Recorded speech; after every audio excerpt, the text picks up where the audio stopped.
Elena Martinez had always been the quiet one.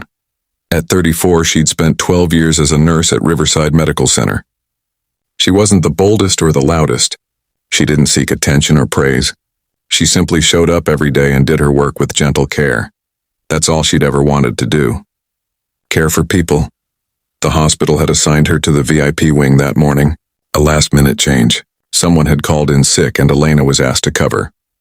Room 402. Mrs. Catherine Ashford. Post-surgery observation. Routine, they said. Elena knocked softly before entering, clipboard in hand. The woman in the bed was elegant even in a hospital gown. Silver hair perfectly styled, kind eyes that followed Elena's movements carefully. Elena smiled and began her usual introduction. "Good morning, Mrs. Ashford, I'm Elena. And I'll be—" She stopped.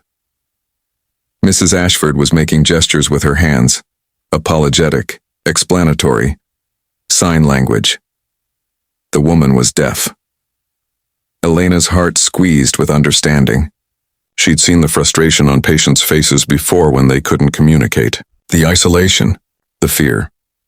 Without hesitation, Elena set down her clipboard and signed back. "Good morning. My name is Elena, I'm your nurse today. How are you feeling?" Mrs. Ashford's face transformed. Surprise melted into relief, then joy. "You know sign language?" She signed, her movements animated now. "Yes." Elena signed back with a warm smile. "My younger brother is deaf.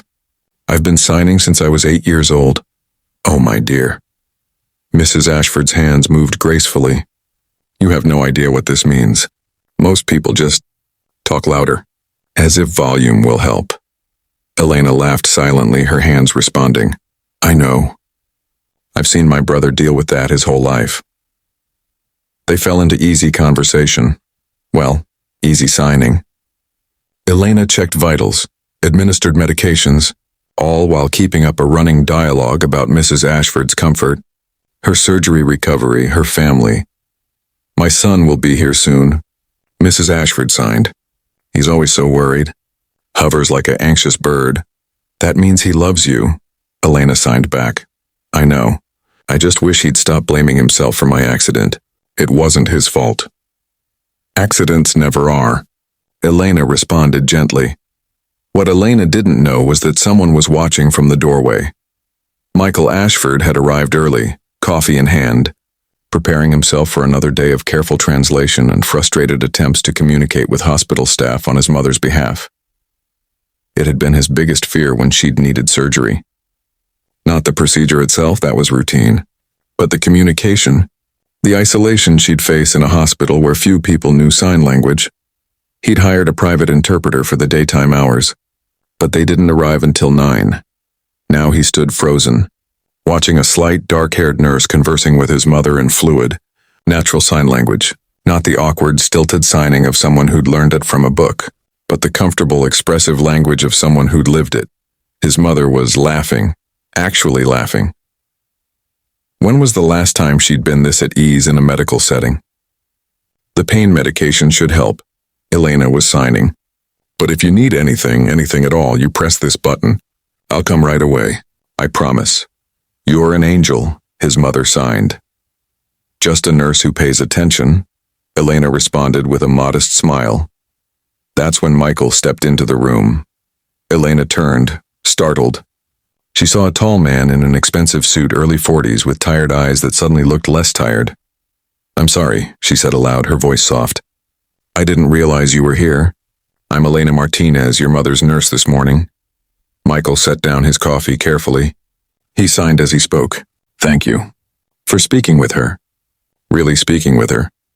Elena's eyes widened slightly. "You signed too?" "I do.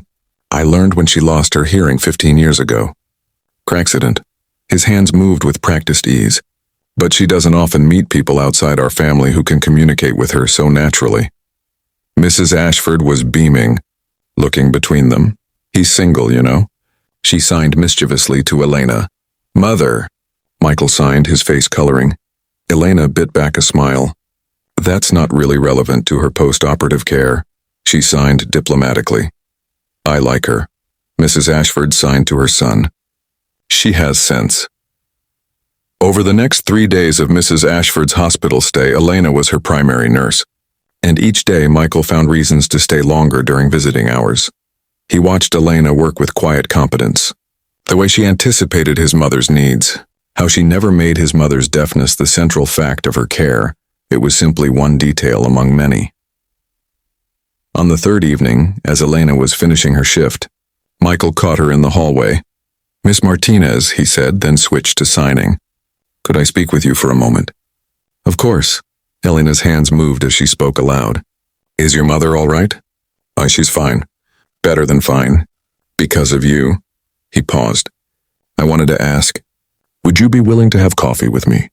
Not as a nurse, just as yourself." Elena hesitated. "Mr. Ashford, I'm not sure that's—" "I know it's unconventional," he signed. "But my mother hasn't stopped talking about how you made her feel seen." "Really seen? Not as a patient with a disability. Just as a person." He switched to speaking aloud. "And honestly, watching you these past 3 days reminded me that there are still people in the world who lead with kindness, who pay attention, who care about the details that matter." Elena felt her cheeks warm. "I was just doing my job." "No," Michael said gently. "You were doing it with grace. There's a difference." She studied him, saw genuine appreciation in his eyes. Not pity for his mother, not condescension toward Elena's profession, just honest recognition. "One coffee," she said finally. "But only if you tell me what your mother meant when she signed that you work too much and need to remember how to smile." Michael laughed. A real laugh. "She said that? Every day, usually right after you left." They had coffee that Saturday, then dinner the next week, then walks in the park where they signed to each other in comfortable silence, speaking a language that belonged to both of them for different reasons. Mrs. Ashford recovered beautifully, and made it her mission to ensure Elena and Michael kept seeing each other. "I told you she was special," she signed to her son. "You did," Michael agreed. "Sometimes the best things in life come from paying attention." His mother continued. "You've been so busy looking at spreadsheets and business plans. This girl looked at me, really looked, saw what I needed. That's rare."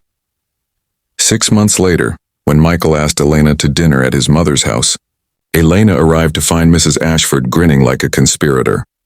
After dinner, Michael took Elena's hand and signed slowly, deliberately. "You walked into that hospital room and changed everything. You reminded me that success isn't measured in profit margins. It's measured in moments of real connection, in kindness given without expectation." "I was just being a nurse," Elena signed back, but her eyes were bright. "You were being yourself," Michael signed. "That's what I fell in love with." Mrs. Ashford, watching from the doorway, signed to herself with satisfaction. Finally. My boy remembered how to see what matters. Sometimes the most profound connections come from the simplest acts. A nurse who learned sign language for her brother and used it to comfort a stranger. A son who noticed someone treating his mother with dignity. Moment of kindness that became something more. Because some conversations don't need words, they just need someone willing to listen with their heart. The end.